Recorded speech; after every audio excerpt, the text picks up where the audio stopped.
السلام علیکم ورحمۃ اللہ وبرکاتہ۔ پہلے آپ اسے سنیں۔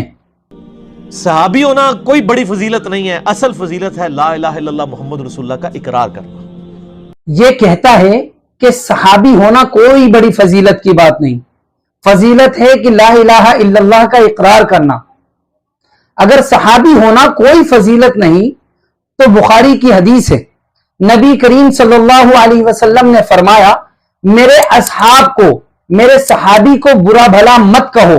اگر کوئی شخص احد پہاڑ کی برابر بھی سونا اللہ کی راہ میں خرچ کر ڈالے تو صحابی کے ایک مد غلے کی برابر بھی نہیں ہو سکتا، اور نہ ان کے آدھے مد غلے کی برابر ہو سکتا ہے۔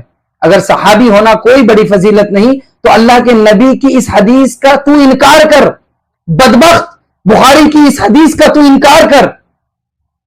اور اگر تو یہاں بھی نہیں مانتا تو چل بخاری کی ایک حدیث اور بتاتا ہوں۔ ساری دنیا منافقوں کے سردار عبداللہ بن ابی بن سلول کو جانتی ہوگی۔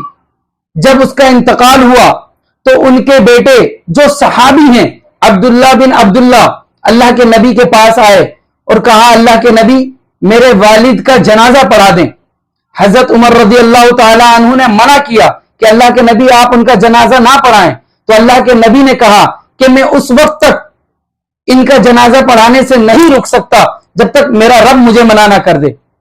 اور اللہ کے نبی نے ان کا جنازہ پڑھایا اور اللہ کی طرف سے وحی آ گئی کہ تم منافقوں کا جنازہ نہیں پڑھا سکتے۔ یہ دلیل میں نے تجھے اس لیے دی بدبخت، تجھے اور تیرے ماننے والوں کو بخاری کی یہ دلیل اس لیے دی کہ اس حدیث میں اللہ رب العزت نے دو لوگوں کا ذکر کیا، ایک وہ جس نے کلمے کا اقرار کیا عبداللہ بن ابی بن سلول جو منافق نکلا، لیکن دوسرا وہ جو اس کی اولاد میں سے تھا، اس کا بیٹا عبداللہ بن عبداللہ جو بہت بڑے صحابی بنے۔ اور یہ کہتا ہے کہ صحابی ہونا کوئی بڑی فضیلت کی بات نہیں۔ آج نہ جانے کتنے لوگ، اور اللہ کے زمانے، اللہ کے نبی کے زمانے میں نہ جانے کتنے لوگ تھے جنہوں نے زبان سے لا الہ الا اللہ کا اقرار کرا تھا۔ کیا اللہ رب العزت نے انہیں صحابی کا درجہ دیا؟ نہیں۔ اور یہ یہاں پہ صحابی کو ٹارگٹ نہیں کرنا چاہتا، اس کا مین مقصد صرف ایک صحابی کو ٹارگٹ کرنا ہے جو آپ لوگ اس کے بارے میں اچھی طرح جانتے ہیں۔ انشاءاللہ کبھی موقع ملا تو ان صحابی کی ڈیٹیل دے کے اور صحیح احادیث سے ثابت کر کے میں بتاؤں گا کہ یہ کتنا بڑا مکار، ظالم، دھوکے باز ہے جو اللہ کے نبی کے ساتھ، جو اللہ کے ساتھ اور اللہ کے بندوں کے ساتھ فریب کر رہا ہے۔